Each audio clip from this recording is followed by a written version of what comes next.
What is up, fellow nerds, and welcome to Not Your Status Quo. Tonight, we're here to talk The Last of Us Season 2, the finale. That's right. We are at a bit of an early finale, all things considered. It's just the way streaming shows work nowadays. But yeah, just when we thought, Last of Us just come back around, now it's ended. And I can't wait to talk about it with all of you. But first, I want to know how you two fine gentlemen are doing. So, Keith, comma Dave, how are you two doing tonight? Well, you know what, He sir? goes first. That's right. He said my name first. You know what, Doug? I am tremendous. Another wonderful long weekend with the family and looking forward to talking some nerd stuff with two of my favorite nerds. Dave, how's it going, sir? Well, I thank you for the compliment. I send it right back to both of you, my favorite nerds, to talk to about this. Well, in this case, this crap that I hope would never enter my life again. But there is going to be a season 3, so I'm not looking forward to that. But we'll get And that. we'll be covering it right here at Not Your Status Quo. Right, Not right. just above Dave. Oh, We're getting boy. 0 views on our Last of Us streams. We're still doing it. Well, and Doug, how are you doing? So we can jump right into it. Well, Dave, let me tell you, I am outstanding. It does not take much to make me happy, especially when, we got a nice 3-day week. Well, I got a nice 3-day weekend. I can't speak for everybody. And I think you had to work today, probably, Dave, right? Yep.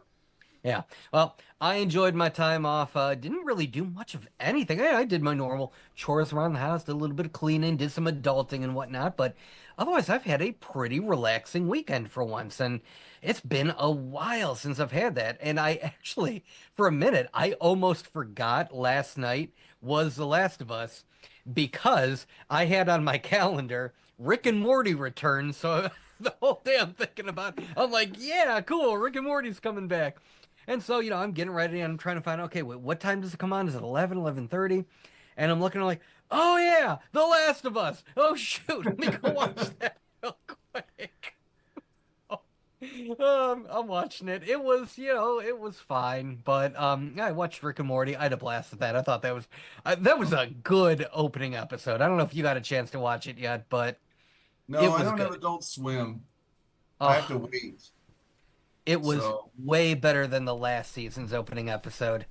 So much better. Maybe if we have time after all this, we'll chat a little bit about it. Even though I know you haven't seen it, but I'll still kind of give you non-spoilery bits about it. I haven't seen it either yet. Oh, you, I you. think I've seen All one right, scene where fine. Beth and Summer are talking about Summer becoming a woman, and that's all I've seen. Oh yeah, yeah. Well, there's a reason for that. Uh, Rick shenanigans. But you know what, Dave, you look upset. I think it's because you want to get right into our primary topic for the evening. So, Keith, Before we jump into all of that, I just want to say oh, Ginger Fox, the horror queen, says, "Yo, good day. Good day to you." I welcome, said good welcome. day. That's what I said too. Glad to have you here. But Always I a wanted to pleasure. say to you guys before we start on Memorial Day, thank you for your service. Just so you know, Memorial Day is for people who lost their lives serving our Yeah, country. but I'm remembering you guys what served in it. It's the same, it's an honor or that you served. Well, I It am a have to be ghost, and Veterans I Day. have been haunting you guys for the past several years. So, You're thank the you. you're the worst ghost. You're not You scaring us know, at all. You talk to it's us about really cool hard. stuff. Like, you try moving chairs and banging doors and making part of a room slightly chillier than the rest of the room. I mean, being a ghost, they don't give you a lot of options, man. By the way, I don't know if you guys ever watched 30 Rock. It's one of my favorite shows. Tina I Fey, I think, used is to. hilarious. Yeah. And Tracy Morgan's character, he like I forgot what he did, but like people were mad at him, and he walked outside, and there's a bunch of people like picketing, and they're going boo, and he goes, "You all don't scare me. I know you're not all ghosts." And I I can hear that in his voice too. I Oh, laughed transporting. so hard. That was such a great scene. But I know Dave's itching. I know he wants to get into it. So Oh let's yeah. talk The Last of Us, episode 7 of season 2, Convergence. And after torturing Nora, Ellie returns to the theater and she tells Dina about Joel and what he did to the Fireflies. She does not seem overly happy. No. One thing before Ellie comes back, one of the things that I did appreciate in this episode, I had my issues with this episode, but one thing I appreciated is the one thing they do in any kind of show or movie that has bows and arrows. They always want to rip the arrow. Anytime somebody is hit by an arrow, they want to rip it out like that. And I don't know if any of you have ever seen the shape of an arrowhead, but don't do that, folks. Okay? You don't have to have been in a war or, fought on an ancient Indian burial ground like one of the three of us who now haunts the rest of the channel. I won't say names. But if you're hit by an arrow, you don't want to rip it out. So I do like the fact that they take the opportunity, pour a little bit of liquor on it, shove it through the other way. That is what you should do if you're gonna take the arrow out, or actually more appropriately, you should actually snap the I was actual gonna say, arrow mast off and then work the head out. I didn't But see if they did that, so I was going to ask you if he did that. But I was going to say, yeah, haven't you seen Braveheart? I mean, when he got right, hit with, that's what he did: snap and push it through. exactly. That's I mean, you would think, but no other movie and show seems to ever get that right. So I am thankful for that. But I also love the conversation that Jesse has with her. Kind of like he's picking up what she's putting down, if so to speak. And he does realize that she turned down a drink, which he talks Uh-huh. to Ellie about later. She would never do. Yeah, she not only turns down the drink, but there's a what was the other oh yeah, she mentions, she says, not I want to live, I have to live. Yes. I have to live. And he kind of looks at her like that's kind of a weird turn of phrase. Like, why would you say it like that? Because it's the cheesiest thing she could have said. So on Ellie's third day in Seattle, her and Jesse decide to take off. We were kind of talking about the little conversation they were having to find Tommy. And of course, they're arguing about Ellie's selfishness a little bit. Jesse's asking about why wouldn't she take a drink? Why did she say it that way? Is she pregnant? And Ellie's like, "Oh, you were guessing," which Right. Oh, I love that. See, that was funny. I was kind of like, Ellie. I don't think Ellie, Poor Bella, dummy. she did not pull it off. Her acting in two parts in this episode bugged me. One was that when she was like, "Oh, you guessed it," and the other one when Dina was cleaning her back later in the episode, and you see like Dina's face is kind of like, you can tell she's upset and upset and a bunch of feelings going on, and Bella is stone faced, like no wincing in pain. No, I'm like, did the director tell her to be like sitting there like that? Like someone's cleaning wounds in your back, it hurts.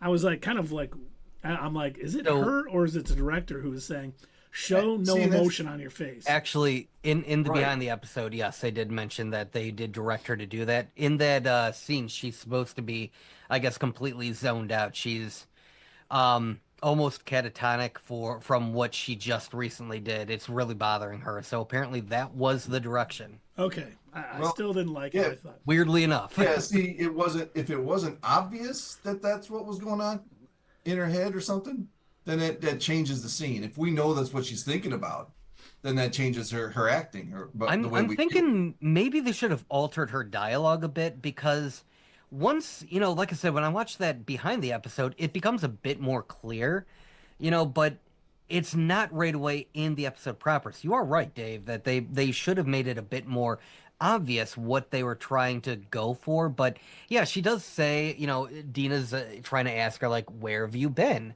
What's been, because, like, even yeah, Jesse asks her, where have you been? She doesn't answer. Once again, gets asked, where have you been? doesn't answer, but instead, she kind of goes into she says, yeah, I found what's her name, Nora. Nora, whatever. I found Nora. I made her talk, and she says, It didn't bother me I to make her talk. it was easier than I thought it would be, Yeah, and it's and it like, didn't bother her to do it. right, yeah, and so that's what they're trying to convey. I don't know that they did a very good job, and I don't. In this case, I don't completely blame the directors and the producers, kind of, to a point, but I don't completely because a lot of what they're putting in the show is pulled directly from the game. And I feel like maybe they're afraid to switch it up sometimes. Every now and again they do, and I've noticed that when they do change things from the game, it's kind of better. Like I hate to say it, but like sometimes when they rearrange things and they make it because it's two different audiences, right? On one hand, you've got a game, on one hand, you've got a TV show, and sometimes you got to switch things up. Like the way they did the order of things, and it was either the previous or the episode before that, where they show, the scene where Ellie's talking to Joel and everything like that. Um, that doesn't happen at that point in the game. That I guess it happens way later on or something like that. So the fact that they made that choice better serves the fact that this is a TV show. So sometimes I think what they need to do, and hopefully they figure this out for the next season, which we'll probably see in 3 or 4 years, because that's how streaming works nowadays. I hate it. But yeah, maybe they'll figure it out by then that, oh, maybe this worked fine for a game, not for a show. Yeah, you got to change it around. Like even like switching it from a comic book, like The Walking Dead. I always compare the show to The Walking Dead. That there were major changes between the comic book and the show because they worked on the show. Yeah, you can't do it directly from a video game. You got to be a little bit more creative than that. Same with Invincible. We were talking about Yeah. that, which, since you mentioned Walking Dead. Yeah, same guy. Yeah. Yep. And then our heroine Ellie and Jesse run into. Well, they Wait, they're duck doing 'cause heroin? They they hear gunshots and they're kind of hiding, and they see that some WLF soldiers are harassing a Seraphite kid. Ellie wants to go out and save him because that is kind of how her character is. She wants to kind of save everybody, and Jesse even hints to it later that he understands that. But I mean, he holds her back, says this isn't our fight. Our goal is finding Tommy and getting the heck out of here. And I kind of agree with him. I That's not your fight, I guys. kind of, yeah. I hate to say it, but like I agree with Jesse because and now this is our limited audience interaction. What we've seen of the Seraphites and of the WLF is what they've shown us. So from our perspective, neither of these two sides are good guys. The WLF is a very militaristic dictatorship sort of thing. They're really not much better than Fedra. If anything, they're kind of almost a worse version of Fedra Yeah. because they seem to be Well, taking it to an extreme. And the Seraphites are, an extremist cult that hang people and gut them. So I mean, I I agree with Jesse here. You can try to save him, but what is it going to do? What good is it going to do? That kid's going to grow up and go and gut someone. I mean, Yeah. it's not our fight. Honestly, him getting killed now probably saves lives down the road. And they're not I exposing like themselves. I like the way that Jesse's like, all right, yeah, that's not our fight, but I don't think he used the right motivational speech. This is where I think the poor writing is. He's got to know his audience. He's talking to Ellie. As he says, that's not our fight. That's not going to win her over. You know what I mean? It's the one you just said. Like, all right, we got to do this carefully because we're outnumbered. We're going to get killed here. That would be a more effective argument. He did say with that. Ellie. Yeah, but he said it after. This is not our fight. That's not, and that's just going to set her off. That's I got to go in there then. That's what that's going to do. And he shouldn't have said it at all. See, I don't say it's bad writing when a character says something that isn't smart because you can write, characters not saying the exact right thing every time. Sometimes I get annoyed with when characters say this exact right thing at the right time and everything else. He's in the middle of a firefight and he's just like, we're not getting involved. So I wasn't as upset with that writing piece. I was actually like, yeah, Jesse's making some sense here. And of course, Ellie is not listening. Of course. Which She never does. And oh my gosh, That's what makes her a strong character. she's strong-willed. She's very hard-headed, and oh man, I need this girl to grow up. I swear to God, like I need her to mature mentally because my goodness, she just rushes into things so quick without thinking. let's remember this topic, and we'll talk about it after you're in because I have thoughts on that too. That I was. I like, bet you do. and then Because I do too. yeah, the whole thing too when they're kind of talking about the love triangle that should have had a lot more tension in it, and they just brushed it off by him going, I love her, but not like you. And there was a girl who came through, and I loved her, and I was gonna go. She couldn't stay, and I couldn't go because community. I'm like, what a terrible way to take away some potential drama from a show by just having a cop out. I'm good. There was somebody else anyway. I was like, oh my God. I knew they were going to do it. I was like, last week, I'm like, they're not going to hit on this, and they're going to miss an opportunity to have some excellent drama in a show between three characters. And they just brushed it off. I was like, what a L. Do you think that they brushed it off because of what happened later in the show, which doesn't actually, I don't think actually is what they want to show? They want you to think something happened, but it didn't happen. If you know what I mean. When he walked into the room, or I'm jumping to the end. When he walked in the room and he got shot. Yeah.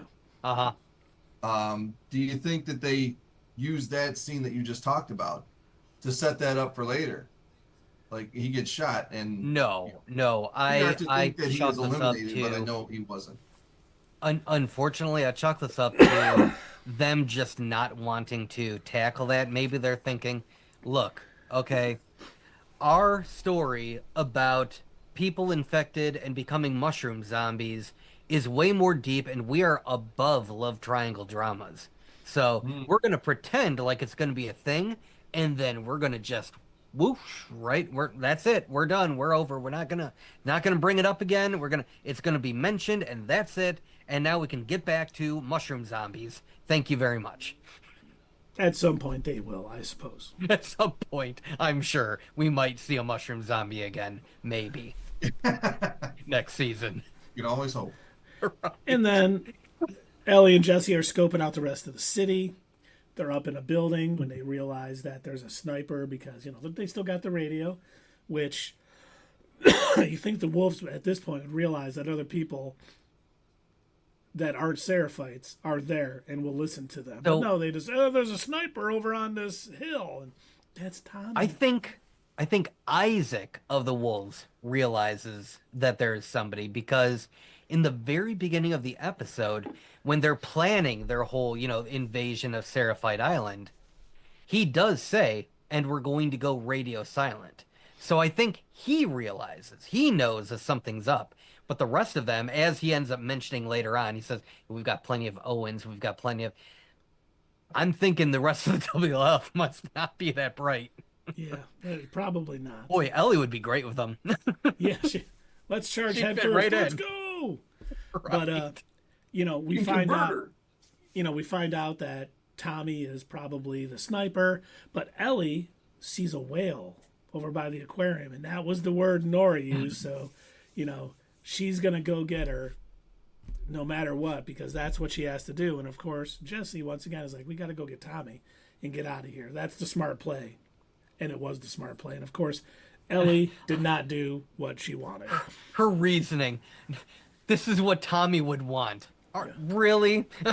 This is what Tommy would want? Okay. You tell yourself whatever you got to say. Honestly, Tommy would probably want them all to go back to Jackson safe. Instead of trying to Tommy fight. would want you to come help him while he's sniping people. Yeah. I think that's what Tommy would want. I think Tommy is probably low on ammunition. I'm sure he's got plenty. Going out on the water, on the choppy water in a storm like that. That's what I wanted to talk about, and I assume this is what Keith wanted to bring up too. It is. I mean, I just I don't know if this was a cool mission in the game or something, but her getting in that little boat and then just getting knocked to Seraphite Island where she gets captured.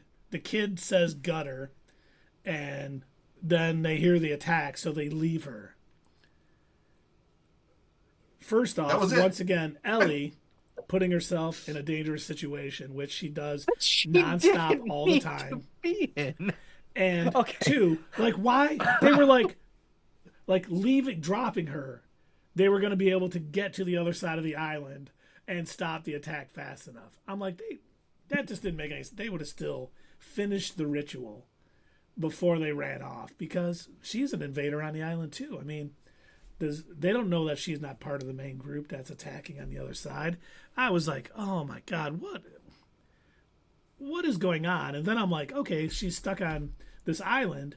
This huge storm's coming. She's going to be stuck there or something. And this season's going to end with her being stuck there. But no, she gets all right away. Jumps back in the boat. And it was a nothing. It was like this season finale was so frustrating for the amount of filler that they put in there, because it was like they knew, okay, this is how we want to end it. It was almost like they started with the end point and said, okay, this is how we know we want to end it, and we're going to work back from there. Well, the episode's only about 20 minutes long. Shit. Okay.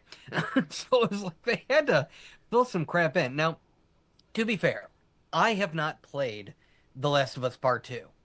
I was terrible at The Last of Us Part 1, so I never got Part 2, and I never played it. So I don't know. Maybe you're right, Keith. Maybe it is a cool mission when they, maybe she gets to navigate this boat through the storm and escape from the Seraphites. Who knows? Maybe it wasn't even in the game, and again, they're just adding it in there for filler, which really feels more likely. I'll have to look this up after the fact. I should have, and I didn't think of doing that. But it feels, the way that it was placed in there, it felt way more like we need something to fill this time space.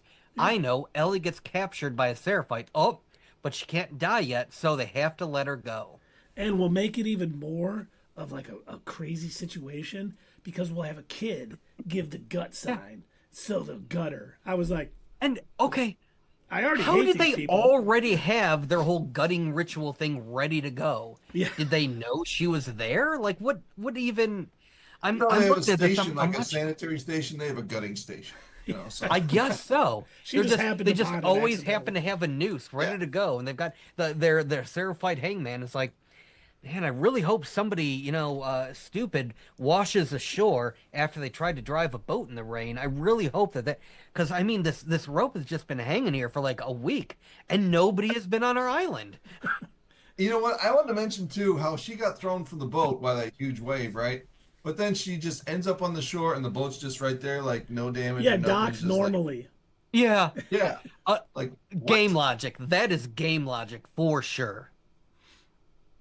And that, I'll give it that. It's probably game logic. Maybe it was an Easter egg for people who play the game, but she takes off. She makes it to the aquarium, and she confronts Owen and Mel, and demands Abby's whereabouts. She's got him at gunpoint.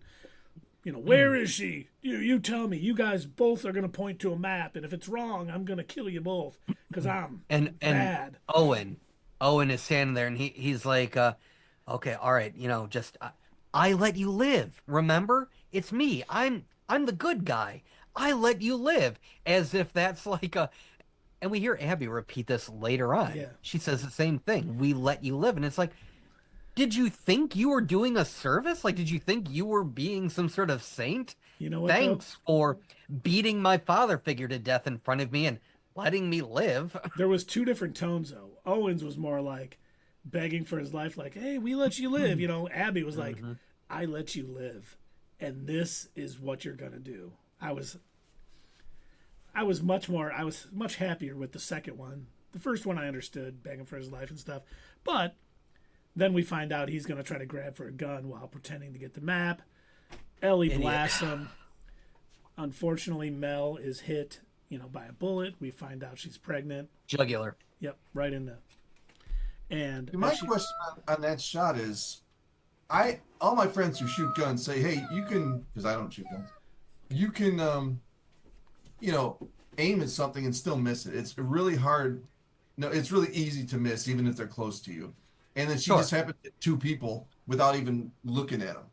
And she was dodging a bullet. I think she just tried you to can still hit somebody without trying to, unfortunately. How many people? Well, yeah, it went through him and hit her neck. I thought it was really cheesy. I wasn't overly happy with it either, but something like that could happen, especially that close. Yeah. Because the bullet has such velocity. It'll go through somebody, and it could hit somebody. But I was just happy. The one part I was like, thank God, when she's like, listen, you just have to cut it out. If Ellie would have cut that baby out, I was going to turn it off and never go back to it.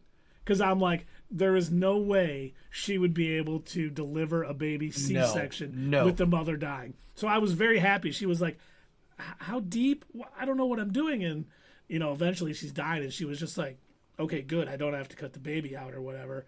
But I was like, if they have her cut a baby out, if this was some weird mission where you got to hold the knife and somehow I knew there was no way that the rest of the show. Yeah.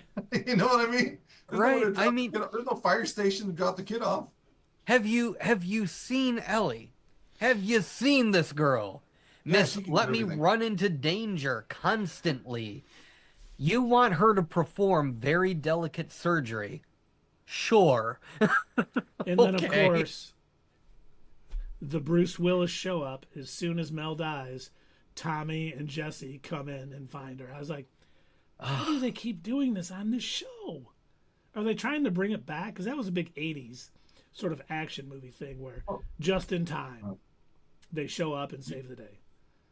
You remember that walk, that same walk where he finds out that she's pregnant, right? And he talks about, then I wanted to discuss this with you guys because we all talked about how they did a moment like that, a Deus ex machina, just coming out of nowhere. And this is how they explained it during the walk. He's like, yeah, we were following you here and following you there. And I'm like, they could have just showed that rather than having him explain it. No, Dave, you know the saying, tell, don't show.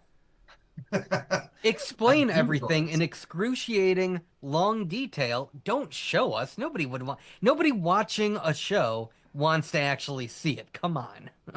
I mean, no one would want, oh my God, someone's following. We can't quite see who it is.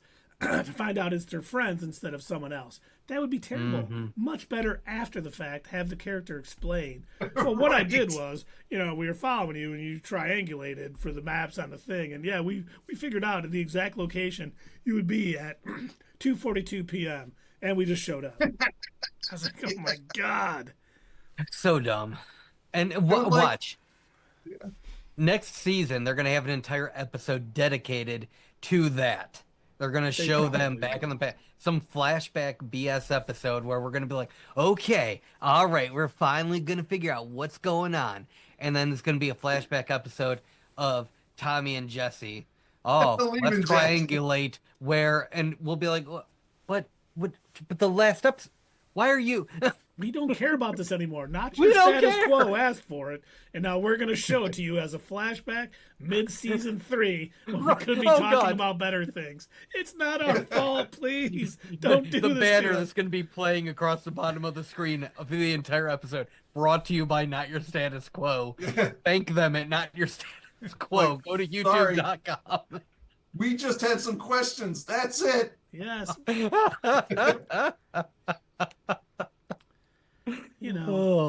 And then after that, being rescued from that horrendous scene, they go back to the theater. Ellie finally agrees to go home. Her and Jesse kind of have the nice conversation where he's like, I kind of understand. You would go to hell and back if I was injured and off somewhere.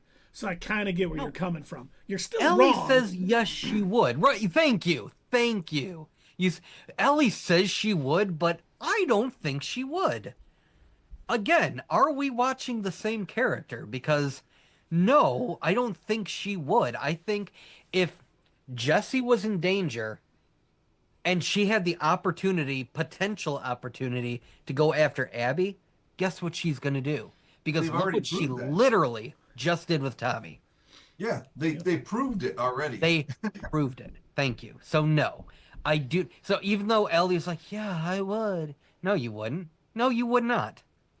You just screamed at him an hour ago about how your community is different from his community. Yeah. Your community is you, and And it was apparently that's it. well, it was Joel, and now it's Dina Yeah. and the baby.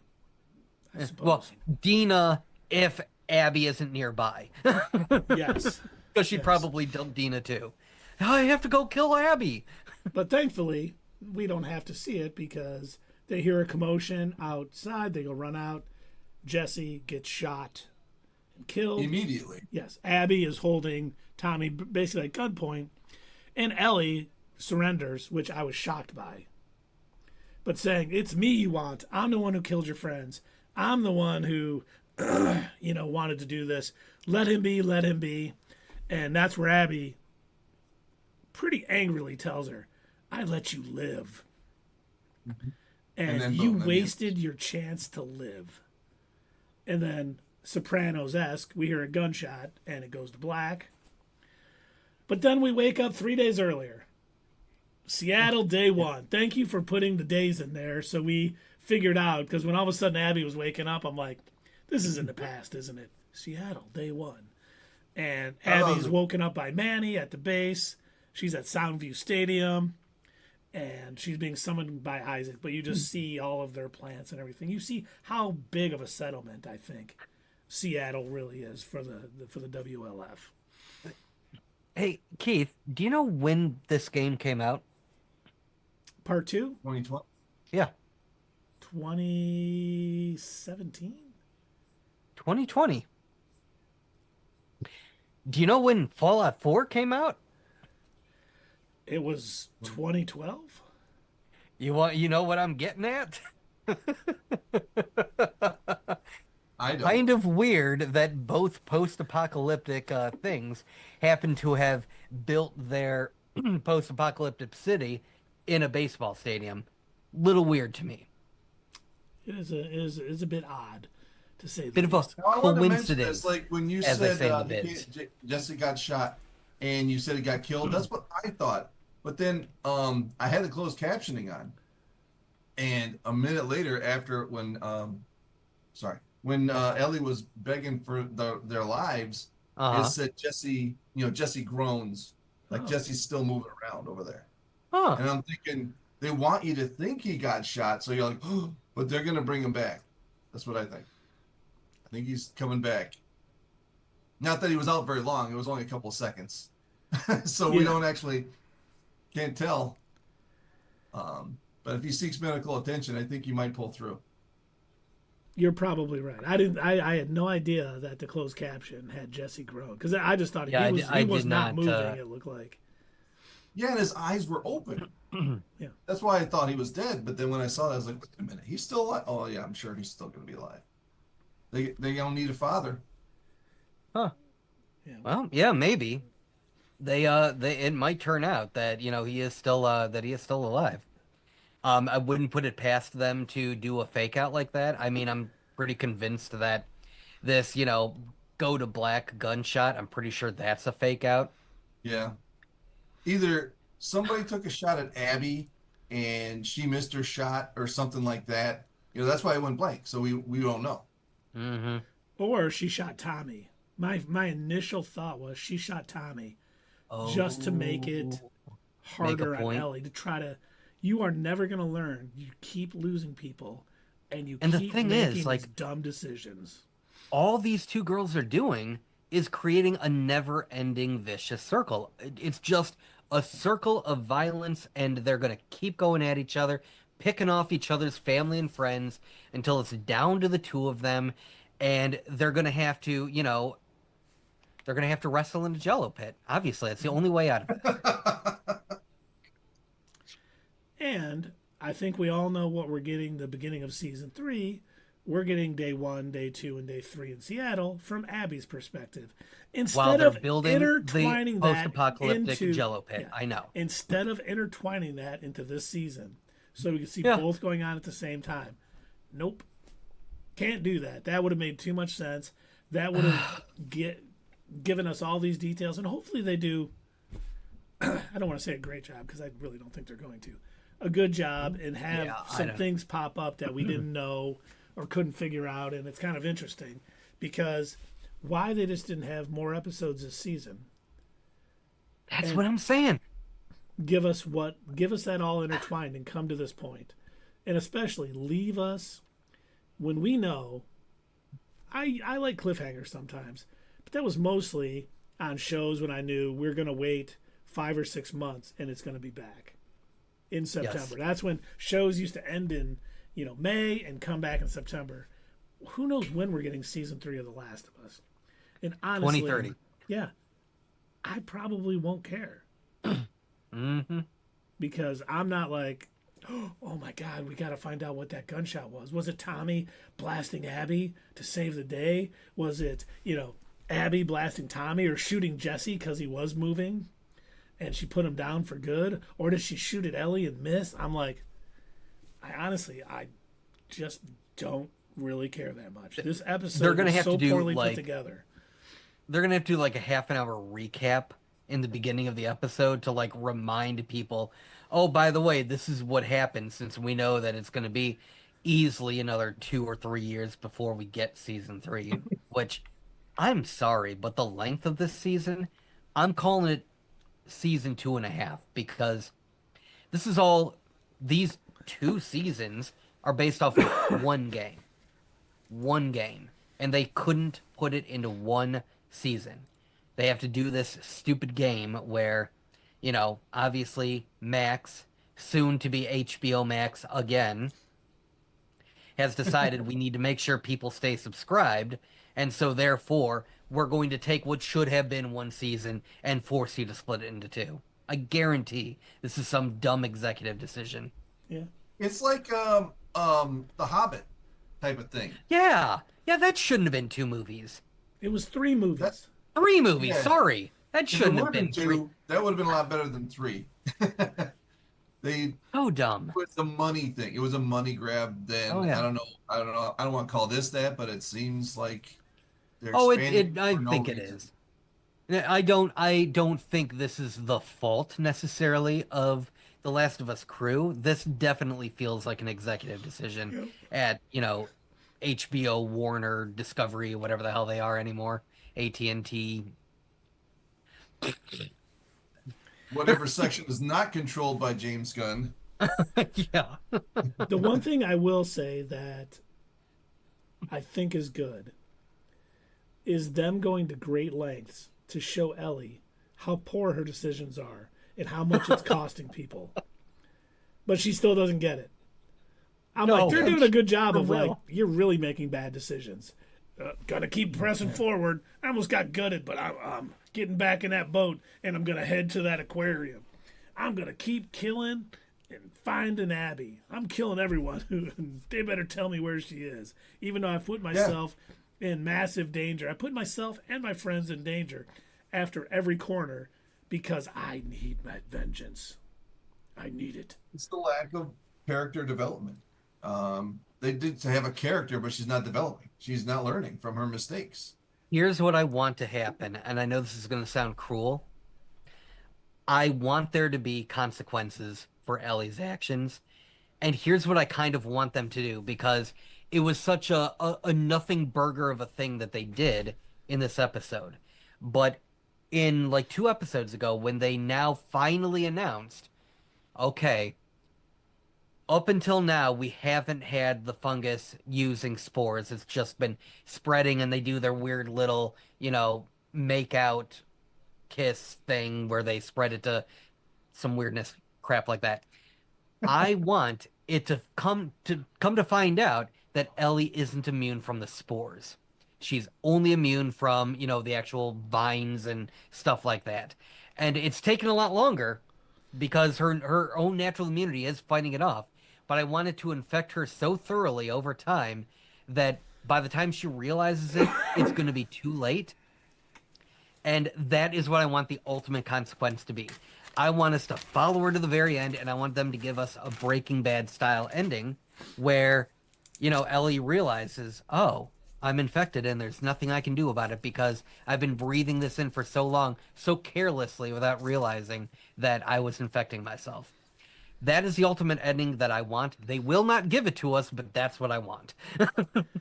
Remember before I had said I hope that Ellie realizes her mistakes at the end and gives herself to someone to create the cure as her penance? I don't think, excuse me, I don't think that's ever going to happen.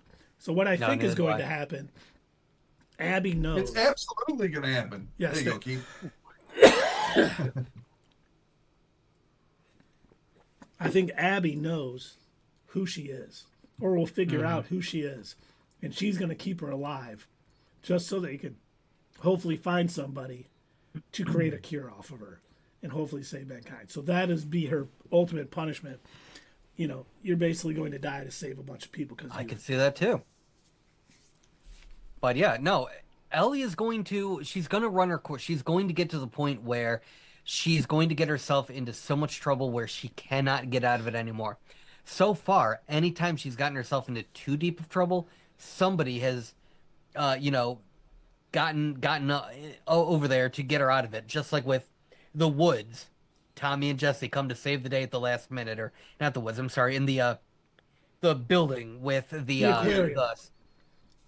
no, not even the aquarium in Oh. this episode. Talking about like 2 episodes ago when and Jesse- Tommy and Jesse saved her. No, it was yeah. just Tommy. It was just Jesse. Oh, just Jesse. Yes, that's right. Just Jesse goes in there, saves them from the stalkers. I think they call them the smart ones. Saves the two of the girls from them, because again, it was like the writers couldn't figure out. Okay, how do I get them out of this mess? Got them into this. And I didn't figure out a way to get them out. Oh well, just have somebody show up and save them. And again, like you said, Keith, saves them from the aquarium again, because it's like they figured out, oh, what do I do in this situation? Oh, I know. And it's like, eventually, Ellie's gonna run out of people to jump up and save her. Yep. You know, she's gonna get Dina killed. She's gonna, you know, Tommy and Jesse are probably dead. Maybe, I don't know. We'll find out. But she's gonna run out of people. I wouldn't be surprised if, you know, Jackson is burning because Tommy and Jesse are both gone. Yeah. They don't have Joel to help them anymore.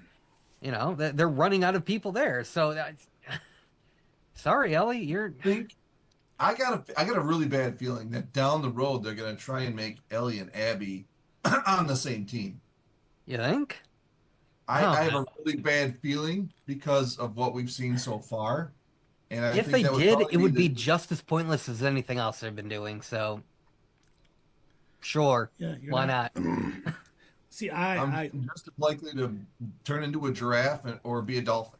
Yeah, It's just why not? even though I'm not looking forward to having to watch like 3 episodes of the next season to find out where we ended here, I am kind of looking forward to seeing Abby's point of view, only because the girl playing Abby is a much better actress than Bella She is. Ramsey.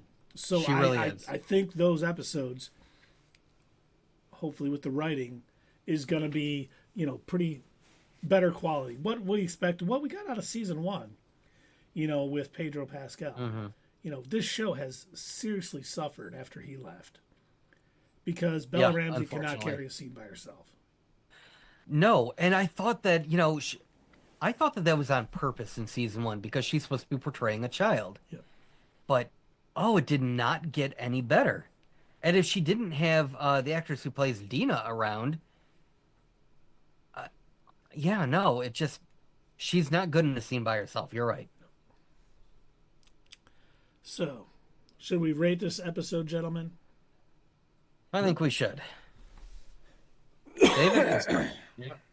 well, it's just the same complaints from me, and you guys have seen a few of the cracks that we discussed here tonight in the writing and in the plot, so I'm not going to rehash that stuff. There's some more stuff like the acting, like you mentioned, but I haven't liked it all season. There was a specific scene I wanted to mention that I didn't buy, but my ADHD is not letting me say it right now, so I'll keep going. I think the only really good actor on the show has been Pedro. The other ones to me have looked like, and this might be the fault of direction as well, because it's all of them.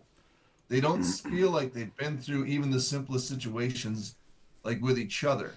Like when they're trying to have a romantic moment or just a bonding moment, it just feels forced to me. Not that I'm some great actor and I could review just actors in a play or something. I'm just telling you how it makes me feel.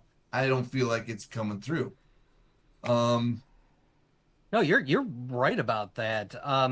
If if you don't have, actors and actresses who are supposed to be playing off of each other, you don't have them, doing that or taking some time beforehand to get to know each other. Like they talk about this all the time, the chemistry that they have on set and sometimes off of set. Like you can tell in The Amazing Spider-Man 2, that train wreck of a movie, you can tell that Andrew Garfield and what's the name had good chemistry. Emma Stone. Yep. Emma Stone. Granted, they were dating, but hey, what better chemistry? So yeah, yeah, you're right and about it. I think that was the word I was looking for. It was chemistry. It just wasn't there between the well, the triangle, the love triangle. There was no chemistry with any of them. I Hmm. just I don't know. I'm not looking forward to next season, like I said earlier, because I think like what we said in our what's next segment, that they're going to start over with just Abby's point of view for 3 episodes. Fine, yeah, but Keith's right. It should have been handled in this season. We should have seen them simultaneously. We care more about the characters. We would be more into the shows. Whoa, how's this going to come together? But instead, getting separate views. And this might be this writers team on their way up. I don't know. They could be learning from the show, but I think they're still kind of the B team right now. And for me, are we rating this episode and the season? Yes, I think so. Yeah. Well, I think they're both going to be the same for me. And I haven't gone lower than this all season, and I won't now. It's 2.5 for both. For this episode and the season. This, like, your title card for this episode was perfect. I was underwhelmed. I was underwhelmed, if that's a word. If anyone can name that band in the chat, they get 10 kudos. They get 10 channel points. But I can't name it. That's not fair. it was a radio staple for alternative rock back in the 90s. I'll reveal it at the end of the show for those of you playing the home game. You one want are to you go or do you going want me next? to? Yeah, I'll go. Just All right. I think this episode, while beautifully shot at times, was just lacking in its plot, its characters, pretty much everything that happened. They rushed through scenes. They had people doing things that didn't make sense. Thank God they didn't have Ellie deliver that baby, because I would have seriously turned it off and not watched it again. I'm like, there's no way this girl can deliver a baby. I don't care who's helping her. So, that was kind of good. And we got some, interesting things going on, like knowing that the, WLF is attacking Seraphite Island. That would have been some interesting things to see and find out what's going on. Next season. Finding out we've been talking about it for a while. What's Abby doing this whole time? Instead of having 10 episodes in season 2, we get 7, and we got to wait to see day 1, day 2, and day 3 in Seattle from Abby's point of view. Just don't think that is the right way to handle it. And, this show has been going down since Joel left. Even the episode on his flashbacks, it was so problematic with how they structured it and put it together that it really is suffering tremendously. And I'm kind of shocked with how much I enjoyed season 1, how much it's dropped off since Joel left. I'm giving this episode a 4, and I'm going to give this season overall a 4.9, just a little bit under average. And there's been some good episodes this season, but I think the last couple have just been complete nosedives and really brought the entire season down. So let's hope season 3 is a little better. I am pretty much in the same boat, about to hit a wave in the middle of the storm with you two gentlemen. I've been trying. I've been really, really trying to like this season. one of the things that I haven't said a whole lot about in pretty much any of our streams. I'm talking about, not even just with The Last of Us, but other shows that we've been reviewing. Something that has been bothering me for some time now is the way streaming has changed how we watch TV. Now, you've heard us talk about before the fact that, you know, most of us here, we tend to like those water cooler moments. We like to have these big dramatic episodes, and then we like to, have that breathing room to talk about it. So the fact that when they have weekly episodes, for the most part, I don't want to speak for both of you, but I know at least, I think both of you agree with that. The fact that we're not bothered by that. We don't mind weekly episodes. We're okay with that. In fact, sometimes, especially with, I did not like the way that they released Fallout last year, or the year before last, whatever. Didn't like that. I hate the fact that they dumped that entire season in one go. Like, it was fine at first. It was a little fun with Netflix at first. It's like, ooh, this is different. We're getting an entire season all at once. But then, like, everybody wanted to do that. And then you noticed that things were shortening. And now you're getting, you're down to 10 episodes and now 8 episodes and lower. And HBO and Netflix, these aren't the only ones suffering. I noticed this with, anime as well. It's affecting everything that is streaming. Everything is less episodes and way more length in between. And I was joking part of the way during our reviews, saying, "Oh, we're gonna have to wait until 2030," but that's probably pretty darn close to the truth. We're constantly waiting these huge lengths of time, and I don't know who it was. Somebody had said it's the Breaking Bad syndrome. Everybody now is so worried about needing to have the perfect first season that, if it doesn't just immediately grab people's attention, then it's canceled. And we see Netflix do that for sure. That if they don't have an amazing first season that grabs everybody, that they'll cancel it. So yes, the first season of The Last of Us, I liked it. I enjoyed it. I thought it was pretty darn good. I had played the game before and I appreciated the changes that they made. This second season, I have not been nearly as excited for. I was looking forward to it prior to it coming out because I couldn't wait to see how they were going to resolve this whole issue with, Ellie and Joel. How are they going to, when she ends up finding out what he actually did, how is she going to react? And the fact that they barely touched on it, it was kind of there for a flashback episode. And then everything else, every other decision that's been made in this season so far has just been lackluster. And this episode is a culmination of all of these, in my opinion, poor decisions. Yeah, some of the sets were really beautiful looking. I'd say one of my favorite scenes was the scene in the previous episode where Ellie is in the spacecraft. They have been able to shoot some scenes really beautifully, but the overall storytelling and the way they're presenting it feels like they're afraid to stray too far from the game. I could be wrong. I have not played part two. So if you get in the comments to tell me no, it's actually changed, okay, thank you. I should don't have know stuck for a with the fact, game. but it feels very much like they're sticking too close to the game because they're like afraid. Maybe they don't want to offend somebody. It's like the Rise of Skywalker. They're afraid. They're afraid of their audience. So they've got to go ahead and make sure they, give to them what they think they want. And then we get episodes like this. This is supposed to be the season finale. It did not feel like a season finale. It felt like, well, this is where HBO told us to cut it off. We only have about 20 minutes worth of an episode, so we got to send Ellie on some dumb side quest. Or we got to do this, or got to have a conversation about the morality of stopping a kid that guts people to death from getting killed. It was a bunch of nonsense, and there were too many scenes, and all three of us talked about this during this review. There were too many scenes where it was not clear what was happening. And then my last major issue with this, other than the whole mess at the end where, we're going to go for a flashback and we're going to have to start next season with, ooh, what is Abby doing? My other problem is, you guys are familiar with, we've talked about this before on this channel. You're familiar with the whole Chekhov's gun statement, Yeah, oh yeah. right? Show a gun, then it's got to be fired off at some point. Too many times they show you something or bring up something in one of these episodes, and then it amounts to nothing.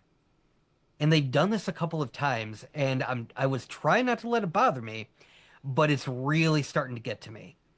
It's like there's too many times where it's like, okay, we're going to make this big announcement. Uh-oh, there's spores now, and everybody's got to watch out.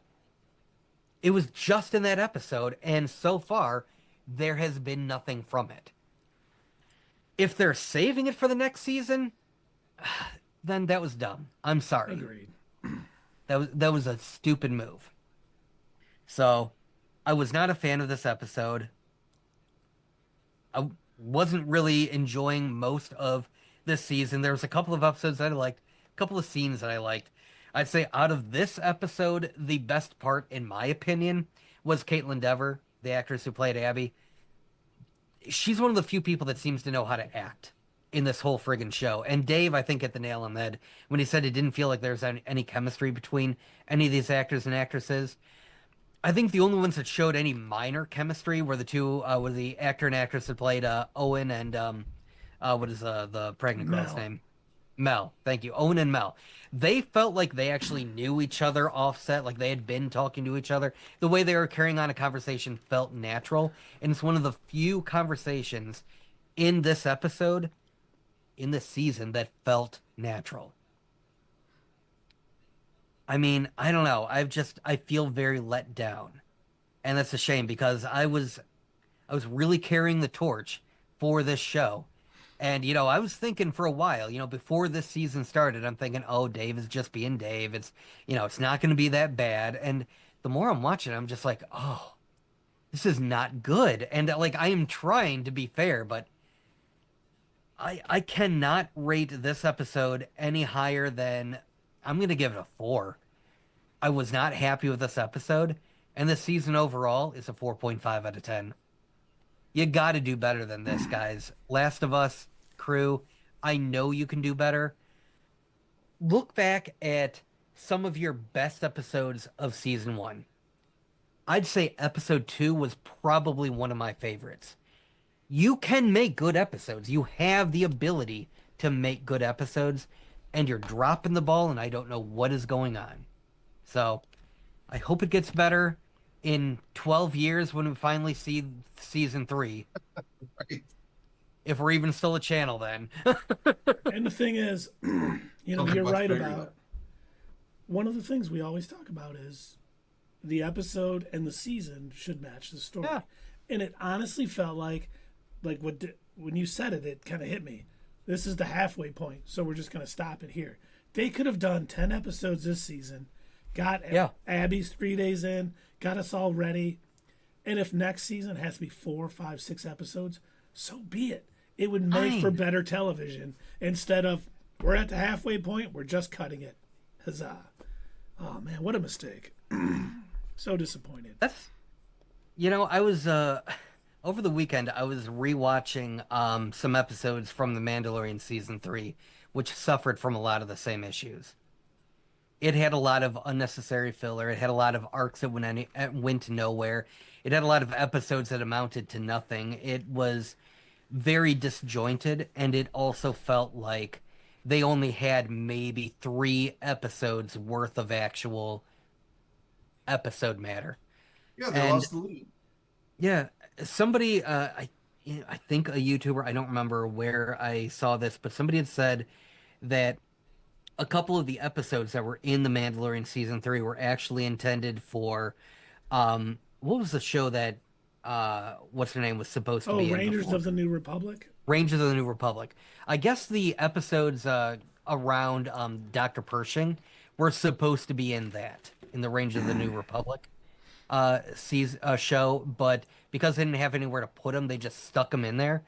And I feel like that's what they were doing a little bit with this. It's like they don't know where to put certain story elements, things that are like maybe 5 seconds of a clip in a game or whatever, and maybe it makes sense for the narrative flow of the game, but it wouldn't make sense for a show. But because they don't know where to stick it, they're just like, screw it, whatever.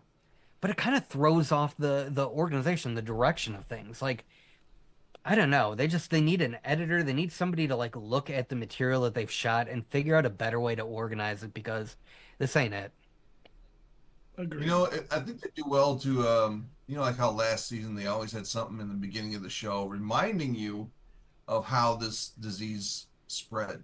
Yes, You I know, loved those openings. I thought that was a fantastic thing to do. And like as soon as we had mentioned, what a cool idea it was, they even stopped doing it, I think, in season one. And it's like, oh, okay, we liked something, so they stopped it. they need to get back to that. That's another thing Yeah. that made this show unique They when it only did it very first once this started. season with that flashback of Joel and Tommy as a kid.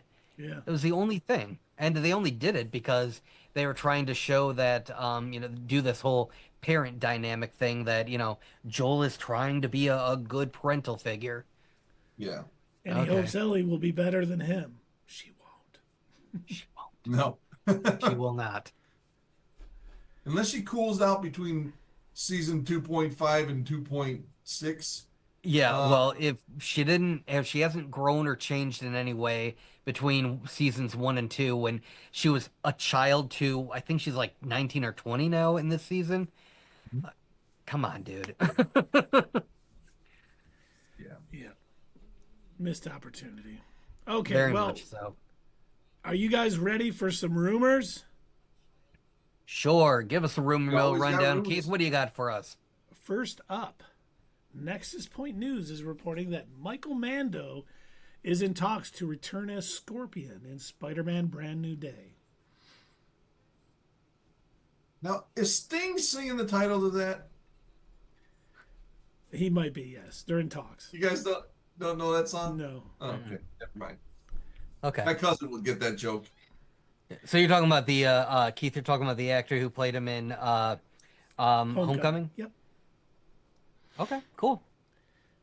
And secondly, as we know, every Spider-Man movie that Sony produced gets an MCU character. Oh no. And Nexus Point News is saying they know who it is for a Brand New Day. Would Oh, either of boy. you gentlemen like to guess? Oh, I don't know. Let's go with, let's see, what is the dumbest thing that they can Villain or do? hero? Villain or Um, hero? Hero. I think it is going to be Doctor Strange. They're gonna bring him back again. Incorrect, sir. Oh, Daredevil. okay, something dumber. Unfortunately, Daredevil? Dave, it's not Daredevil either. Mark Ruffalo will be reprising his role as Bruce Banner the Hulk in Spider-Man Brand New Day. That Huh. sounds grounded. Now, Okay. the other part of this rumor is that he's going to be the villain. So the Savage Hulk will be back. And I'm like, if you are giving us Spider-Man taking on the Hulk instead of Spider-Man and Daredevil taking on the Kingpin, they really don't know what the fans want. And it may be a good movie. It may be fine. But man, they are missing an opportunity here with Daredevil being hot, Spider-Man being hot, Kingpin being hot.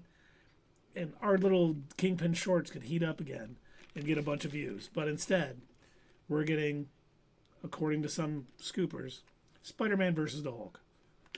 If this is true, I used to be real quick to blame Sony for bad decisions concerning Spider-Man, but now with the way Marvel has been going lately, I don't know if it's Sony or if it's the folks at Marvel. Who sat around the writers' table and said, you know what would make for a good feature-length movie with one of the superheroes that is constantly trying to find smart ways to overcome his villains who are also usually pretty smart? Let's have him fight the Hulk. And he can kill him too. He'll kill him. Yeah. I mean, okay, sure. And then another, not as reliable scooper, is saying that John Barenthal's Punisher is going to be in it too. And I'm like, Yeah, of that course, makes why not? He can less shoot the Hulk. sense. That yeah, he'll be trying to shoot the Hulk with a machine gun. Just If he was in it with Daredevil and Kingpin, that would make sense. Yes. So I'm starting to, as Doug put it so eloquently, losing faith in the product we will continue to get in the MCU. I honestly, none of this has been confirmed, so this could just be crazy scoopers just making stuff up to try to get clicks, which we're talking about it, so succeeded. But You know what? I should just start doing that too. I'm just gonna start making up random crap and posting it online and say it's a We have, scoop. I have people in the know. we have decided to hold integrity in this channel, sir. We will I not be have doing friends everywhere. I do. I have friends everywhere. That's right. But the thing is, at Where this did that point, come from? the DCU is going to pass the MCU very shortly with the way Probably. it's going. At that point, we should go ahead and put our about section back to pretty much the way it was, but we'll just swap out Marvel and DC. Yeah. We here at Not Your Status Quo think DC is doing great, while the MCU is failing spectacularly. Sucks to suck. Watch our videos. And keep in mind the DCU, because I got a little DCU news tidbit. This has been confirmed by James Gunn himself for Ooh, Peacemaker season 2. confirmed. But before we get into that, Tania Miller has reportedly been cast as Jocasta in the Disney Plus Vision series. Oh yeah? And Jocasta was the robot that Ultron built to be his bride. Some cool comics back in the late 80s, early 90s with it, which I really enjoyed. And I did not know who Tania Miller was, so I looked her up. And she's been in like Witless, Years and Years, Free Reign, The Haunting of Bly Manor, Foundation, which is on Apple, which I really want to watch, and The Fall of the House of Usher. Nice. I haven't watched any of those. The Haunting on Bly Manor was really good. I enjoyed that. I didn't finish The House of Usher. I wanted to, and I never got around to it, but I did hear it was really good. I started watching Foundation because I'm a huge Isaac Asimov fan, and I used to like the books, but I never did get it. I never finished it because the first episode literally confused the hell out of me. They were info dumping too much. I want to give it another chance one of these days, just to sit down, get ready. If I have to pause and rewind, I'm going to have to do that. But it was like if George Lucas had released his original vision of Star Wars before his wife had edited it. It'd be like that, where you'd have, Luke, or no, maybe his name wasn't like Jake Starkiller or something like that, coming out and saying, "Ah, my dear sister, we must go avenge our father who was killed by the evil Sith, Darth Vader. That's right, let's go get our friend, the other good space wizard, Obi-Wan Kenobi, and we're gonna go fight Darth Vader, who is on the Imperial Death Star, near this planet. Let us go, sister." They dumped so much info in Foundation. I love deep, complex plots, but Sure. not when you have to sit there and explain it to me. Well, Show and me I everything. feel like, and I could be wrong. I could be wrong for those of you that have watched the show. And You are you've never loved it wrong, sir. all. Stop saying that. But it seemed to me that I was supposed to have read a book or watched something before I started watching the series. Because I'm like, am And I do the supposed to know what this empire is? Am I supposed to know who these people are or what they're defending? Like, they dropped us in the middle. The very first episode, they just kind of drop you right in the middle, and it's like, I don't know what's happening. So, I don't even know what we're sorry. talking about anymore. We're talking about Foundation. I totally tangent off. Keith was talking about this actress that was in these shows, and I had to let my ADD take over. Apparently, Hey, you're welcome. we like those little tidbits. Now, are you ready for this? Is confirmed by the co-head of the DCU, Shoot. and the DCU will be back at San Diego Comic-Con this year. Yeah. So we'll probably be getting some info there. Probably not the next 10 years, but at least some info. So we know who Michael Rooker is playing in Peacemaker Season 2. His name is Red Saint Wild. Not anyone who's ever been in DC Comics before. Oh, they made him up. Yep, and he's the world's Okay. foremost eagle hunter, who is on a mission to kill Eagly. Oh my God, that's Ah. hilarious. He said we thought Eagly was probably the most popular character from season 1. So in season 2, he has his own story with his nemesis, played by none other than the despicable Michael Rooker. I love it. That is going to be the comic relief right there. This That's man awesome. always has to have some kind of arrow, doesn't he? Well, he doesn't have an arrow. He has a giant like shotgun. It's like Oh, overdone. It's hilarious. okay. Have- Well, that's fun, I guess. I well, who thought they were gonna was give him like Walking Dead. They're gonna give him a bow and arrow, and then he's in Guardians of the Galaxy. He's got. I figure they were doing the same. Okay, so that's that's James Gunn level of dumb funny. Yep, I'm okay. it should be playing enjoyable. Suicide Squad? Who did Rooker play in Suicide Squad? Uh oh, who did he play again? Oh my He god, just he was in. he was like the bullseye of that Yeah. universe. That's right. He had the bouncy ball thing, and he killed a bird in there too. But I think it'd be hilarious if they made this new character related to that person. That would be funny. I forgot that he was in the Suicide Squad already. Huh. Oh, it was only So like funny. one scene, right? Well, I guess this will be like, one of those things. You remember what James Gunn said, that he's kind of picking and choosing what's going to be canon, what's not. Like, apparently, as long as he wants it to be canon from his previous movie and shows, it will be. But then he can decide, okay, but that part isn't. Yeah. That's what they're doing with Star Wars, so why not? It works. Why not? Yeah. Oh, yeah. I recently had a very nerdy discussion with someone about that, and how, it used to bother me at first trying to figure out what's canon and what's not, but yeah, it's gotten easier over the years, because if you think about the, initially when George Lucas wrote the first three movies, he had a story written out, but there were a lot of details that he didn't have set in stone when he wrote, what would become episode 4. Like, when he originally had it all written down, had a script and everything, Luke and Leia were not brother and sister. Darth Uh-huh. Vader was not Luke's father. That ended up changing by the time the second movie rolled around.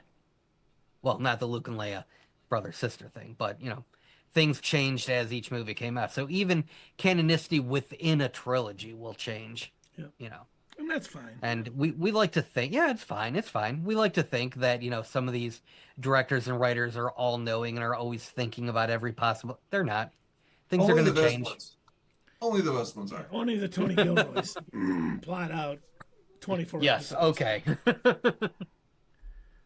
I was gonna say the Peter Jacksons as well, but then we already mentioned The Hobbit tonight, so Yeah. yeah. Yeah, I don't understand that at all. Money. Yeah. Money, true. money, money, money. Money. Always money. All right. Well, should we find somebody to raid, fine gentlemen? I think we should. Sleia's is on. Oh, Yeah. wow, okay. We haven't seen her in a while. She's probably at the what do you call it? The Star Wars celebration, right? She was there, and then she was at the Universal Epic Nights thing. Oh, she was really? there. Okay. Yeah. All right. Yeah, her Yeah, cosplay gets her around Oh, yeah. all these Oh, yeah. events, which is awesome. So yeah, I'm good with that. So anyway, for those of you out there who were wondering, what are those nerds doing? They're about to raid some poor, defenseless individual on the internet. Yes, because here on Twitch, that's a little something we can do where we can take all of our wonderful viewers, the people that are watching us live on Twitch, and we can gather them all up and we can carry them ever so gently and lovingly over to another channel and drop them off like daycare while we go scurry off and Daddy gets some angry juice at the bar. But at YouTube, we can't quite do anything like that. They have a thing. It's dumb. It's clunky. We don't use it. So if you're watching us live on YouTube, then please make sure you like the video, subscribe to the channel if you haven't already, comment down below, share with your friends, and come back to us because we've got a lot of other nerdy things to talk about. And so we'd love to see you right here on Not Your Status Quo. Hey fellow nerds, I hope you enjoyed this video, and if you want to see more of this stuff, make sure that you check out our Twitch stream. We try to do these live Sunday or Monday nights, 8 p.m. Eastern Time. Keep an eye on our social media to find out when you can join in live and chat with us during these live streams. Also, as usual, don't forget to check out our other social media. Add us at Twitter, comment down below, and we'll see you next time right here on Not Your Status Quo.